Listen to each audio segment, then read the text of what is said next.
Kita siapkan bacaan Alkitab dari Yohanes pasal 14 ayat 25 sampai 31. Kita persiapkan pembacaan Alkitab dari Yohanes pasal 14 ayat 25 sampai dengan ayatnya yang ke-31. Sebelum dibacakan oleh penatua, mari kita tundukkan kepala kita, mohon bimbingan Roh Kudus. Ya Tuhan, diamkanlah semua suara dalam hati kami kecuali suara Tuhan, dan pusatkanlah perhatian kami terhadap suara Tuhan di dalam firman yang hendak kami baca. Amin.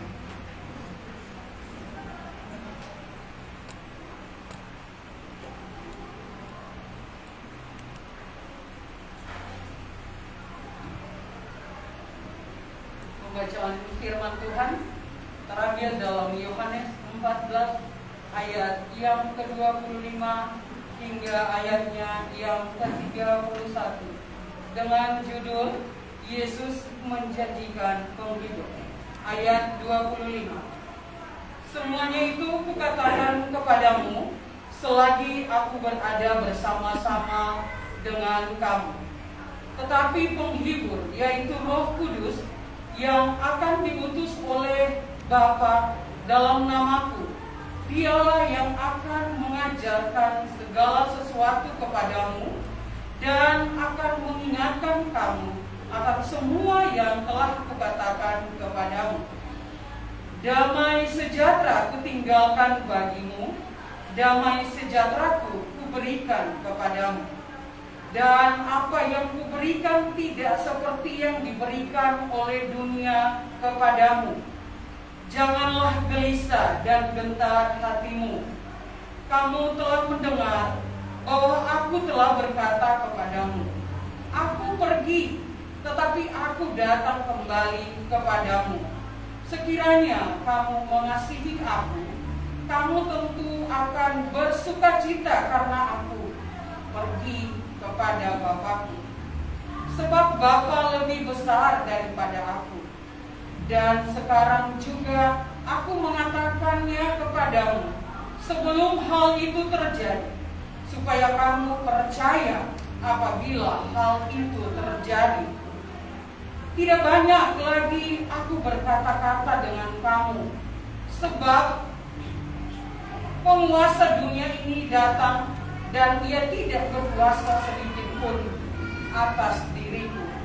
Tetapi supaya dunia tahu bahwa aku mengasihi Bapa dan bahwa aku melakukan segala sesuatu seperti yang diperintahkan Bapa kepadaku.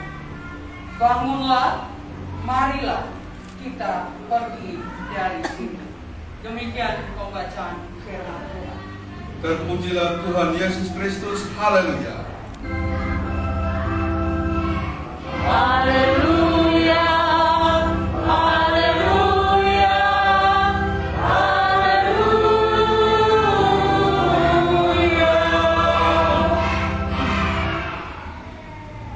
Saya akan menyapa kita semua, baik yang di dalam gereja ini maupun yang di rumah-rumah mengikuti live streaming. Salam. Bapak, Ibu, saudara-saudara, kita bersyukur Ibu Mowose, ya, Ibu Kristina Mowose sudah pulih. Kita percaya Tuhan memberikan anugerahnya buat Ibu Kristina Mowose. Doakan terus supaya semakin pulih. Saya juga percaya kita semua yang kemarin dalam kelemahan tubuh mengalami kepulihan semua karena Tuhan. Nah, saudara-saudara, tidak terasa kita sudah mau mengakhiri bulan Februari dan masuk bulan Maret. Minggu depan kita sudah masuk minggu Prapaskah pertama. Sudah mulai kita merayakan minggu-minggu sengsara atau minggu-minggu Prapaskah. Sebenarnya kalau di daerah itu sudah mulai hari ini, karena hitungannya 7 minggu. Ya, kita mengikuti yang baru yang sudah dinyatakan oleh PTI bahwa minggu-minggu Prapaskah tinggal 6 minggu. Makanya kita mulai minggu depan. Jadi mudah-mudahan sidang istimewa sinode tahun depan merevisi itu. Tapi banyak gereja walaupun sudah disampaikan berubah, tetap mengikuti yang lama. Itu persoalannya kalau mengikuti gereja dengan aturan.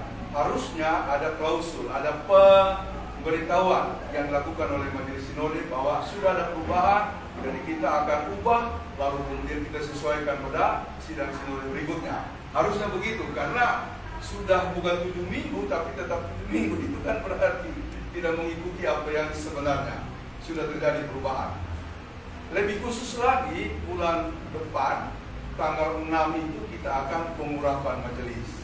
Ya, jadi kita bersyukur Tuhan sudah berkenan. Semoga sampai pada hari H nanti semua sehat, semuanya sehat, kita bisa mengikuti prosesi ataupun pelaksanaan pelayanan pengurapan penentua dan diaken dari GKST Gloria Jakarta dan pospel-pospelnya. Dari sini ada 4 orang, ya, ada 4 orang. Karena tadinya 5, tinggal 4 ya. Karena satu dan lain hal, tinggal 4. Jadi kita doakan semua sehat, akan dilayani oleh Bapak Ketua Umum dari Sinode kita GKST Jakarta. Tema hari ini berbunyi mengharapkan damai sejahtera. Jadi tadi saya mimpin kebaktian di Jemaat Victory di Hotel Sepinggan, lantai 2. Nah, sesudah itu saya berkenalan dengan Sekum, sekretaris majelis. Ternyata anak muda, umur 28 tahun. Tapi Pak Gembalanya bilang, ini Pak dari dulu aktif sekali. Bahkan waktu kita minta jadi pelayan, dia siap. Ditunjuk menjadi sekretaris, dia siap. Makanya Tuhan berkati. Ya Tuhan berkati. Posisinya bagus. Dia baru beli rumah 1 M. Masih muda itu orang. Cuma Pak Gembala bilang Tuhan berkati karena dia tidak pernah lalai melaksanakan tugas pelayanannya. Kalau kita kan masih bolong-bolong ya, bemajuan atau majuan, hati-hati nanti ya. Tidak sakit, kau bilang sakit, bahaya itu ya. Pokoknya kalau cuma flu sedikit, maju. Cuma gerimis, terobos. Itulah mengapa kasih karunia Allah tidak begitu maksimal kita rasa, karena baru flu sedikit, mulai cari-cari alasan. Memang paling gampang cari alasan begitu ya. Saya mau bilang ini, saya mulai sakit-sakit pinggang ya kan. Ya, Paulus itu sakitnya berat, tapi dia minta sama Tuhan supaya disembuhkan. Tuhan bilang, cukuplah kasih karuniaku kepadamu, justru dalam kelemahan mula kuasaku menjadi sempurna. Nah, saya tadi tanya, bagaimana sampai bisa maju? Saya Pak, belajar. Dan saya selalu mau cari orang yang sukses. Karena kalau mau sukses, harus bertanya-tanya, harus nanya-nanya sama mereka. Gimana caranya, bagaimana hidupnya, apa yang mereka rencanakan. Jauh beda. Jadi mereka itu berpikir bagaimana maju, bukan mundur apalagi stuck ya. Bagaimana mereka memikirkan sesuatu untuk kemudian dikembangkan. Saya bilang ini anak muda ini hebat ya. Coba ada satu orang bos begini, 20 bos hebat ya. Nanti kita anak-anak dari sini ya kita bina. Dan sekarang dia membina anak-anak muda. Wah, banyak sekali tadi anak-anak muda. Karena dia bilang, kamu tidak akan maju kalau tidak rajin gereja. Itu selalu dia bilang. Oh, kan banyak sekali anak muda saya lihat. Saya kira mesti perlu juga kita ya. Nah, jadi dia bilang, Pak, saya tahu bahwa berkat itu datang dari Tuhan. Tapi berkat itu juga harus kita perjuangkan. Damai itu Pak, ada dalam hidup kita diberikan oleh Tuhan. Tapi kita harus setia untuk melayani itu. Karena kalau tidak setia, tidak mungkin kemudian akan terlebih kasih setia atau damai sejahtera itu. Jadi dia selalu mengatakan, pikirkan bagaimana orang-orang sukses itu mati. Kalau dia menjelaskan tadi, orang sukses itu tidak main HP, ya kan? Kalau kita itu main, saya juga ya, saya juga kadang-kadang ya, kalau sudah lihat HP itu bisa 1 jam, bisa 2 jam, sadar saya punya kritikan belum selesai. Nah, lalu saya simpan. Makanya kalau saya sudah simpan, orang mau WA kadang-kadang saya tidak perhatikan, karena saya harus kerjakan apa yang saya harus kerjakan. WA itu katanya atau handphone itu adalah lintah, salah satu lintah yang menguras atau menghisap waktu-waktu kita. Kemudian yang kedua, dia tidak terlalu mau pusing dengan gosip-gosip ya, Ya. Kadang-kadang kan kita kalau dibilang gosip cepat ya, kita tanya ini dari siapa datang, pokoknya dicari. Sekarang kan cari sumber gosip cepat ya, dia nggak mau kalau soal-soal begitu. Tapi kalau misalnya mau mencari info-info yang betul untuk pembangunan, dia laksanakan, ya kan? Jadi ya kalau mau mencari tahu misalnya kenapa Uni Soviet menyerang Ukraina itu boleh ya, boleh. Saya lihat di TikTok itu banyak yang menjelaskan. TikToknya jadi viral begitu ya, karena dia menyampaikan info-info berdasarkan beberapa sumber kenapa Ukraina harus diserang oleh Uni Soviet. Tadinya saya pikir kejam juga ini Vladimir Putin, presiden Rusia. Ya, tapi ternyata ada beberapa pertimbangan. Nah, cuma dalam hati saya bilang, meskipun ada pertimbangan politik supaya negaranya tidak terjepit, Vladimir tetap salah karena membunuh begitu banyak orang yang tidak berdosa. Karena peperangan ini sebenarnya hanya akan menjatuhkan korban dari kalangan orang-orang tidak berdosa. Nah, orang Kristen tidak boleh begitu. Saudara-saudara, damai sejahtera akan muncul manakala kita fokus kepada Tuhan. Minggu lalu saya baru sampai di rumah Mama Eben, tahu Mama Eben ya, istrinya Pak Hans Nurawani. Dia telepon, Pak Pendeta, saya mau bersaksi lewat telepon. Itu Papa Eben dibawa ke rumah sakit. Dia muntah-muntah, dia dalam kondisi kritis. Akhirnya dibawa lari ke rumah sakit Cipto. Sampai di sana masih muntah-muntah dan lain-lain sebagainya. Lalu kemudian dikasih obat, mulai reda. Jadi Mama Eben bergumul satu malam itu karena dia lihat kondisinya udah memprihatinkan. Tapi akhirnya dia bilang begini, Tuhan, 15 tahun kau jawab doa. Saya yakin engkau akan jawab doaku juga dalam situasi itu. Jadi akhirnya Papa Eben pulih. Besoknya saya WA, dia sudah enak, begitu ya. Mama Eben bilang begitu. Papa Eben itu mulai cuci darah umur 41 tahun. Sampai sekarang umur 41 tahun. Ketika dia cuci darah, memang waktu itu agak ada perasaan takut. Tapi mereka bersama-sama langsung minta, Tuhan, saya ingin walaupun saya cuci darah, melihat anak saya di wisuda. Ya puji Tuhan, kalau sudah di wisuda Eben ya, Stephen Tondawani sudah di wisuda. Itu dia selesai 3,5 tahun di satu kampus yang berbeasiswa. Kalau kurang 3,5 IPK-nya, IP-nya, itu dia pasti akan di stop. Makanya dia berjuang, dapat IP-nya di atas 3,5 dan dia selesai 3,5 tahun. Mama Eben bilang, saya percaya itu Tuhan menjawab doa-doa kami. Saudara-saudara, pastilah mereka ini punya kekurangan. Tapi apa yang dia katakan itu menyadarkan saya juga bahwa di dalam Tuhan selalu ada ruang-ruang untuk kita mengalami kasih dan kemurahannya. Jadi kalau kita menjawab topik tadi, kalau topik tadi dijadikan sebuah pertanyaan, bagaimana caranya kita mengharapkan damai sejahtera? Ini dia, cari Tuhan. Dalam hidup ini cari Tuhan. Nah, kita bersekutu seperti ini bukan cuma sekedar membelata, bukan cuma sekedar kita berjumpa karena satu daerah, bukan. Ada misi dari Tuhan. Saudara-saudara, ada banyak gereja untuk kita melayani. Dulu juga saya kurang setuju ada GKST. Tapi ini orang-orang tua minta dari 2001 sampai 2017. Saya bilang membutuhkan, aduh repot untuk urus jemaat. Tapi ketika 2017, saya sadar kayaknya tidak boleh kita lari. Pasti ada tujuan Tuhan di sana. Tujuan Tuhan salah satunya adalah supaya kita memaksimalkan talenta kita melalui gereja yang baru. Di gereja yang barulah kita memaksimalkan talenta kita. Kalau di gereja lain kan sudah banyak. Kadang-kadang kita kalah bersaing untuk menunjukkan kemampuan kita. Di sana jago-jago musik. Sekarang inilah yang paling jago musik di antara kita ya. Tidak ada yang lain toh. Jago ya. Dia kemudian mendapatkan ruang untuk memaksimalkan talentanya. Demikian juga pada bagian-bagian yang lain, apalagi kecil. Makanya setiap kali saya diminta melayani, selalu saya pilih jemaat kecil. Memang sempat ditaruh di jemaat GKST Immanuel Palu, terlalu terlalu besar, saya rasa. Terlalu besar, makanya ide saya pertama dulu adalah pecah, dimekarkan. Orang tua bilang, ini Pak Pendeta Phineas bangga kan sudah mau perpecahan. Saya bilang bukan.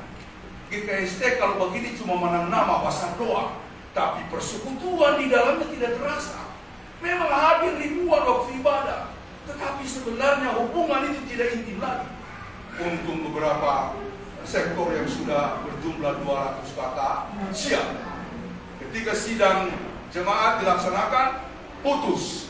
Majelis meminta saya untuk jadi ketua pemekaran. Oh, puji Tuhan, kita megahkan sekarang sudah ada 6. Ya, wilayah 4, wilayah 10, beberapa yang di Masomba, lalu kemudian berdiri. Kalau tidak dulu cuma 2, Immanuel dan Evata.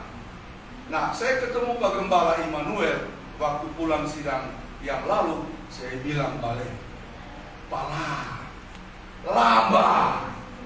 Harusnya 20 target saya dulu di sini. Bayangkan dari 98 sampai sekarang cuma 6. Harusnya 20. Gereja Toraja itu di sekeliling Palu sudah penuh. Kita tidak bisa larang. Tapi GKST punya wilayah. Masa dia tidak melakukan semacam pembelahan diri supaya memaksimalkan talenta-talenta orang yang ada di dalamnya.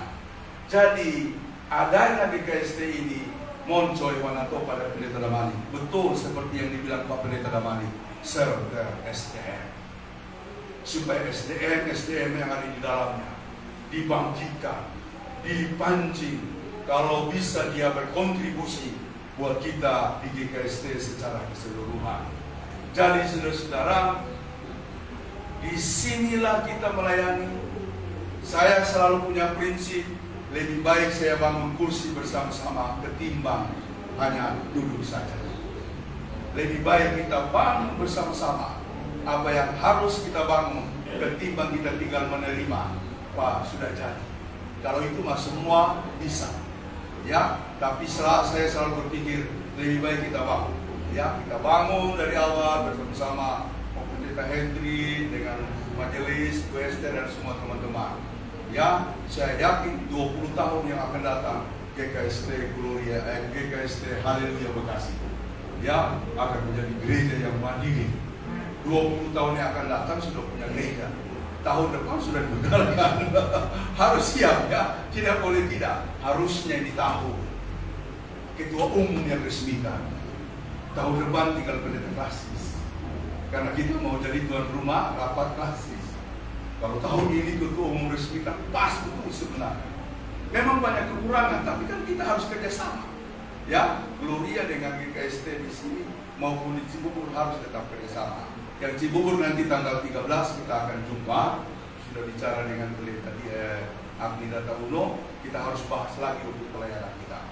Jadi bagaimana kalau ini topik dijadikan pertanyaan, mengharapkan damai sejahtera, salah satu kuncinya adalah terlibat dalam pelayanan. Saya sudah banyak memberi contoh kan mengenai orang-orang yang terlibat dalam pelayanan. Tuhan buka, pintu terbuka, pintu satu tertutup, pintu yang lain dibuka. Secara pribadi saya sudah mengalami, terutama dalam studi saya di S1, S2 sampai yang S3. Tidak ada uang kita.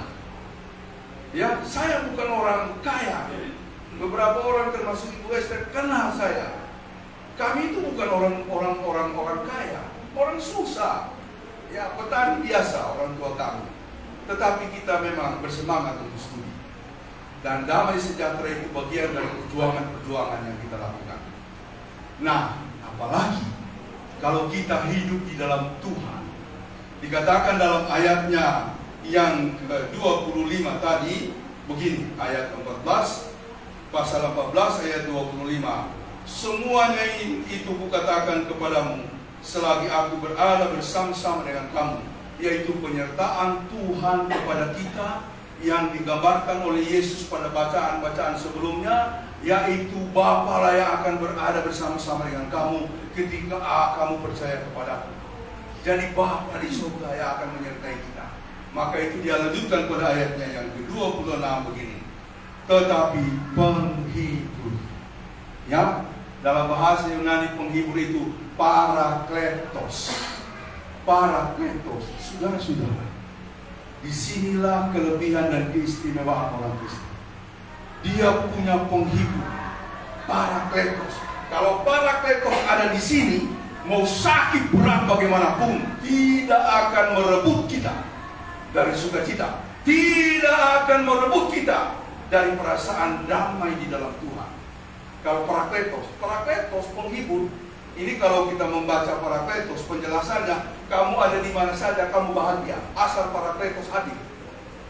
Asal Parakletos hadir. Dan dari mana Parakletos itu datang? Dari Allah Bapa, yaitu melalui Roh Kudus.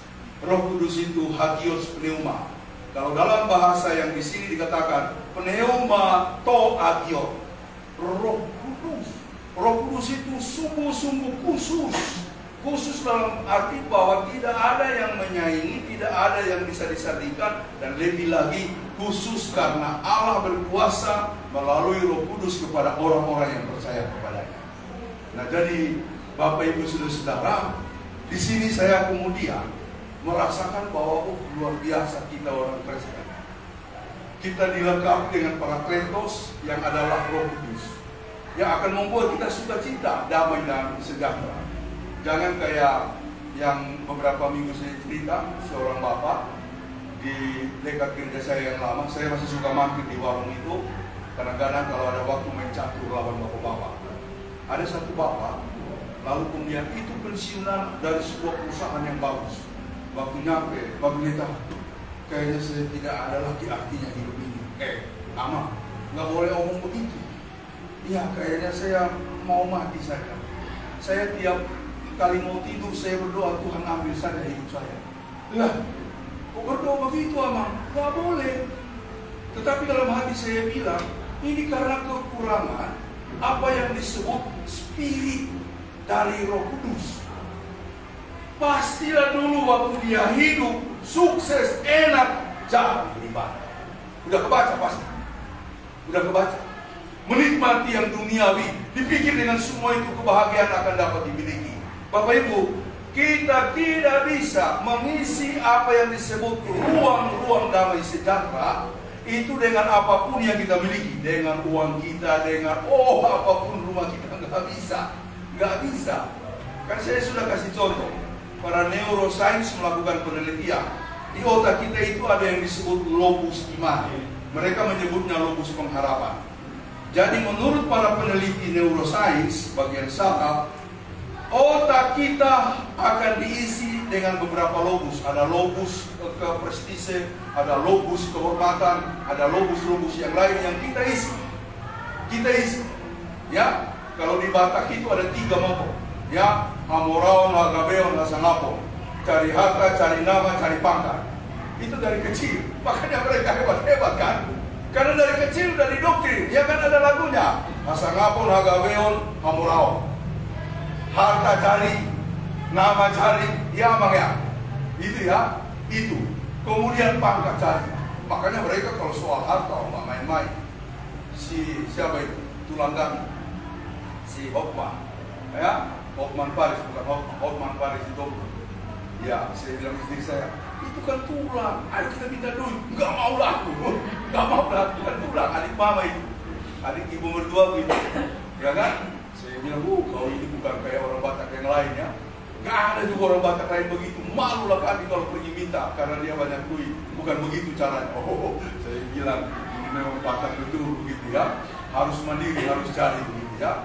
Hotman Paris bilang, jangan kau lihat aku udah berhasil. Jangan kau lihat aku sekarang sudah jaya. Lihat aku dulu bagaimana berjuang setengah mati. Aku mati-matian. Lihat itu, jangan lihat yang sekarang. Ya betul juga ya. Jadi kalau lihat orang sukses itu jangan lihat sekarang. Lihat bagaimana dia berdarah-darah begitu ya. Susah banting tulang ya. Saya baca William Surajaya, saya baca Mokhtar-Yadi, saya baca siapa lagi pengusaha yang terkenal itu. Ternyata itu setengah mati. William Surajaya ya, itu luar biasa, dia itu banting tulang. Masa kecil, masa awalnya. Tapi satu hal yang saya baca di autobiografinya, pembantunya bilang, Bapak, dimanapun dia mau makan, dia pasti tunduk berdoa. Mau di kantor, mau di mana saja dia makan, sebelum makan dia akan berdoa. Oh, begitu luar biasa. Kita kadang-kadang ya lantaran solapan, oh sikat, apalagi ada duit ya, memang daripada habis dia pipa Inggris lebar saya duluan, ya kan? Ya, begitu juga kalian yang diteruskan dengan anaknya dia sedia. Mereka punya kelemahan, tapi saya suka baca-baca tokoh-tokoh Islam begitu ya. Saya suka baca-baca. Ternyata masa-masa awal mereka itu bukan malah gampang. Mereka pernah jual-jual motor bekas apa semua, lalu kemudian mobil dikirim sampai ke Makassar, bahkan juga sampai ke Sumatera. Itu bukan pekerjaan gampang. Ya, sama ini yang saya suka baca, yang dari Sinar Mas, Eka Cipta Wijaya. Ya, ternyata juga bukan gampang begitu ya, bukan gampang. Maksud saya begini, hidup itu pasti akan diberkati, ya damai. Akan diberkati oleh Tuhan. Dan inilah yang kemudian diuraikan dalam ayat-ayat selanjutnya, dikatakan bahwa damai sejahtera kutinggalkan bagimu, damai sejahtera kuberikan kepadamu. Jadi Bapak Ibu Saudara, tidak ada orang Kristen yang tidak diberkati, yang tidak diberikan damai sejahtera. Kalau saya memberkati orang, saya selalu bilang kepada mereka, berkat kita sama. Mau saya sebagai pendeta, mau Bapak sebagai karyawan, berkat pernikahan itu sama. Sama semua, tidak ada yang kurang, tidak ada. Yang membedakan adalah jalan ketaatan dan kesetiaan kita kepada Tuhan. Jalan ketaatan dan kesetiaan kita kepada Tuhan. Sebab kalau tidak setia kepada Tuhan, akan sulit untuk kita merasakan limpahan damai sejahtera. Jadi saya suka beberapa orang berdoa begini, Tuhan jauhkanlah kami dari dosa-dosa yang selalu mengempangkan. Mengempang itu membendung. Membendung itu, memang mengempang itu kata untuk bendungan, mengempang air supaya tidak keluar. Jadi dosa itu menjadi penghalang yang merintangi datangnya berkat Tuhan. Jadi pagi-pagi jangan dulu terlalu risau dengan segala hal, dengan segala keadaan. Ya, saya juga punya beban. Ada banyak yang saya urus begitu ya. Apalagi tanah saya di Palu diserobot orang. Ya, diserobot orang. Kita sudah 2 kali datang di sana, dia yang lawan kita. Oh, saya bilang bahaya. Dia bilang, kalau saya bilang pendeta memang saya semua gulung tangan ini bisa mau gosok di orang ya. Tapi tidak boleh. Tidak boleh. Saya bilang mampu kita berdoa saja.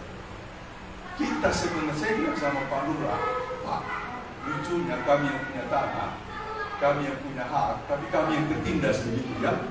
Kan diserobot ada sebelah di situ. Itu memang dari dulu macam-macam.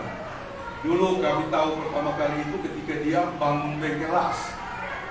Saya bilang, Pak, dari mana Bapak bisa bangun bengkel las? Emang ada izinnya? Aduh, minta maaf. Ya sudah, kita kontrak.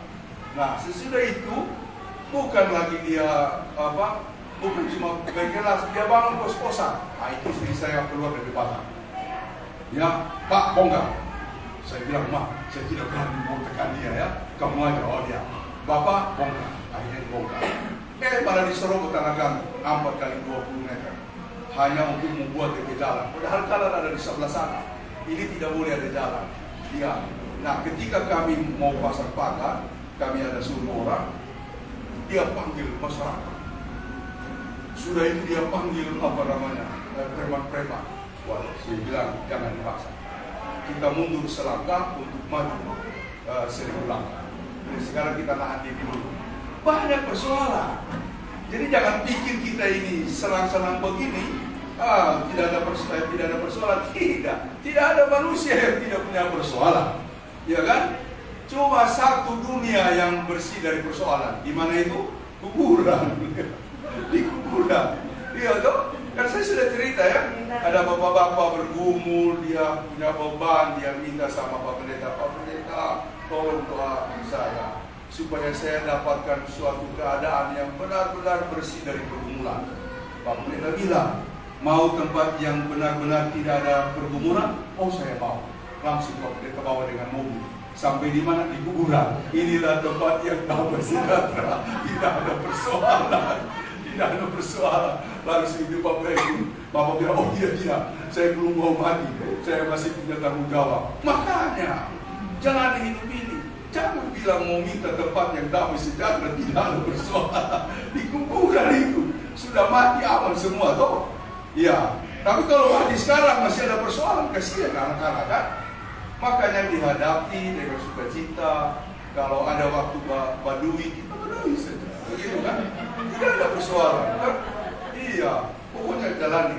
Sebab begini, di Jakarta saya tahu banyak orang stres. Saya sudah baca hasil penelitian mengenai anak-anak remaja Surabaya, Jakarta.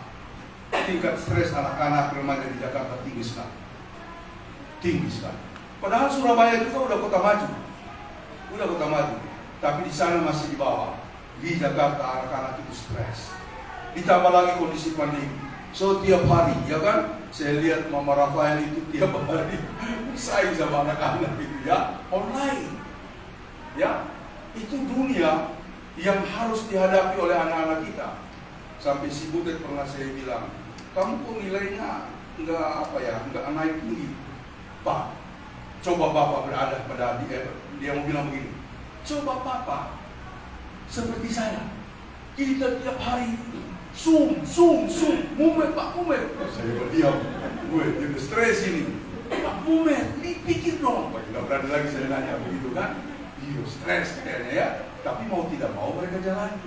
Nah ini yang bahaya. Makanya kemarin dia bilang saya mau camping. Oh ya, dia minta camping. Makanya tidak datang ya. Dengan Vira.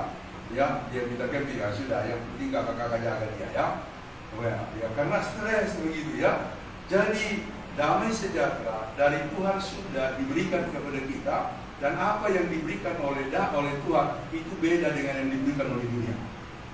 Ya, beda. Sekali lagi, apapun yang kita miliki di dunia ini tidak akan pernah memberikan kita damai sejahtera yang paling dasar, yang paling asasi. Hanya yang kita terima dari Tuhan. Dengan begitu, saya berharap maju terus Bapak Ibu. Maju terus Bapak Ibu. Ya, maju terus ya. Maju terus. Saya berikan refleksi minggu yang lalu itu tentang Ibu Emma. Ya, kebetulan saya ketemu Ibu Emma minggu sebelumnya. Itu ternyata anaknya meninggal tahun lalu ya. Tahun lalu ya. Ya, makanya kemarin dia pulang 1 bulan itu untuk 1 tahun. Itu ya, kan nama anaknya si Leri yang pertama ya. Yang kedua itu Lori ya. Anak cewek 13 tahun. Dia bilang, Pak Pendeta, saya terpukul. Bagi kami ibu-ibu anak cewek itu masa depan. Dia remaja meninggal. Saya benar-benar terpukul. Lalu saya bawa pulang ke Bethlehem untuk dimakamkan. Lalu kemudian 40 hari dia masih di sana sampai peringatan 40 hari. Tapi ada seorang ibu yang mengatakan, Ibu Emma, 3 hal yang Ibu Emma harus ingat. Yang pertama, jangan menyalahkan diri sendiri. Yang kedua, kalau memori anak itu muncul di kepala, singkirkan. Yang ketiga, jangan menyalahkan Tuhan. Jangan menyalahkan Tuhan. Itu berat tapi dia lakukan. Jadi waktu dia bawa ke Bethlehem, dia selama 40 hari di sana sambil menunggu peringatan 40 malam, dia betul-betul ingat itu. Yang pertama, dia tidak mau menyalahkan diri. Ya, karena kadang-kadang itu muncul. Orang tua kehilangan anak, kadang-kadang kita yang merasa salah. Tapi dia bilang jangan sampai muncul. Yang kedua, memori. Jadi makanya dia belum pasang foto anaknya. Karena itu ibu yang mengajarkan dia itu mengatakan begini. Kalau memori anak masih ada di kepala kita, bahkan fotonya kita pasang sampai foto profil, itu yang menghantui kita. Itu berarti kita tidak rela bahwa anak kita sudah diambil oleh Tuhan. Kita tidak rela anak kita diambil oleh Tuhan. Padahal Tuhan ambil untuk menyempurnakan hidup. Memang manusia, apalagi orang tua, seringkali tidak rela. Karena itu, kata Ibu Emma, memang manusia, apalagi orang tua, seringkali tidak rela. Karena itu, kata Ibu Emma, saya hanya pasang foto anak saya cewek itu waktu dia masih baby. Yang remaja-remaja saya lepas. Karena saya tidak mau itu akan mengikat saya seakan-akan saya tidak rela Tuhan mengambil anak saya. Kan banyak di antara kita, ya, orang-orang tua yang kehilangan anak. Sampai hari ini saya malah punya teman sampai hari ini itu fotonya, foto profilnya, ya, dengan itu anak. Tiap hari dia nangis, hampir tiap hari dia nangis.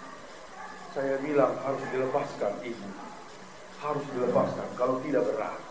Yang ketiga, jangan menyalahkan Tuhan, jangan menyalahkan Tuhan, karena begini, Tuhan itu sumber segala kebaikan, bukan sumber duka cita. Kalau dia mengambil itu bukan untuk membuat kita menderita, melainkan untuk melakukan sesuatu yang pasti jauh lebih baik dari peristiwa itu. Hanya karena mata iman kita, mata hati kita terbatas untuk menjangkau apa yang mau Tuhan lakukan, kita bersedih. Kita belum melihat itu, kita bersedih. Oleh sebab itu, saya tutup dengan cerita ini. Ada seorang teman saya, bukan teman, dia dosen di UIN. Dosen UIN itu, dia dosen bahasa Arab saya. Itu Dr. Sofyan Hadi, pinternya luar biasa. Jadi dia cerita dulu waktu dia ngambil studi S2. Waktu dia ngambil studi S2, dia udah pindah ke Jakarta dengan istri dan anaknya. Dari Padang, dia dapat beasiswa. Setelah itu dia mulai kuliah. Baru setahun kuliah, beasiswanya stop. Nah, dia kaget, lalu dia pergi urus ke sumber beasiswa, ke lembaga pemberi beasiswa. Tapi akhirnya dikatakan memang beasiswa Bapak diputus. Ya bagaimana dengan saya, Pak? Saya sudah bawa istri, udah bawa anak. Saya itu udah dikenal di sana, udah dikenal di lingkungan kampus, bahkan oleh tetangga saya sudah datang studi. Ya, tapi memang begitu, Pak. Keputusannya Bapak punya beasiswa diputus. Oh, dia marah-marah. Marah dia. Akhirnya karena tidak ada jalan lagi, dia bilang sama istrinya, kita pulang. Pulanglah. Dia dengan istrinya dan anaknya. Dia kembali mengajar. Nah, sementara dia ngajar, rupanya dia harus ngurus sertifikasi dosen. Dan itu rupanya tidak mudah ya, Pak Pendeta Hedri ya. Itu. Nah, dia urus, pokoknya ada berkas dia urus. Itu berjalan itu 1 tahun. Nah, pada saat yang sama rumahnya rusak. Nah, karena dia tidak ada dana, lalu dia kerjakan mandiri. Dia perbaiki rumahnya, bahkan sampai pasang gentengnya dia lakukan. Tahap demi tahap, dapat gaji, dia sisihkan, beli barang, beli bahan. Akhirnya selesai di bulan Desember. Persis 1 tahun. Sertifikasi dosennya selesai, renovasi rumahnya yang dilakukan secara mandiri selesai. Selesai semuanya itu, dapat pemberitahuan, beasiswa Anda dilanjutkan. Dia tersenyum, Tuhan, ternyata kau berhentikan beasiswaku supaya sertifikasi dosenku selesai, rumahku selesai. Dia tersenyum, dan kemudian dia datang kembali kuliah. Memang orang yang pintar, langsung lanjut S3, dia lulus cum laude, menghargai betul apa yang disebut dengan beasiswa dan kesempatan studi. Dia bilang kepada saya, Pak Pinehas, saya tahu Pak Pinehas orang Kristen, tapi soal berkat kita punya pemahaman sama. Tuhan akan berikan. Kadang-kadang itu diberikan dengan cara Tuhan. Cara Tuhan seringkali lewat penderitaan, lewat beban, lewat masalah. Hanya karena kita belum melihat kebaikan Tuhan yang ada di depan itu, kita marah-marah, bukan? Kita marah-marah dengan persoalan kita, dengan urusan si A, dengan urusan si B. Dia bilang, tenang saja, tenang saja. Semua persoalan itu kalau nanti kita bisa lewati, akan membuat kita tersenyum. Oh, ini rupanya Tuhan, yang Tuhan kehendaki dalam hidup kita. Semoga saudara-saudara kita semua tetap kokoh kuat menghadapi persoalan. Sekali lagi, tidak ada orang yang tidak ada persoalan. Saya punya persoalan, Pak Hendri punya persoalan, Pak Etu, Bu Ori, Bu Erlina, Mama Feren, Mama Gita, Mama Mafer, semua kita di sini punya persoalan. Tapi yakinlah, Tuhan sudah mengatakan, damai sejahtera-Ku tinggalkan bagimu. Damai sejahtera-Ku berikan bagimu. Ada amin? Tuhan memberkati kita.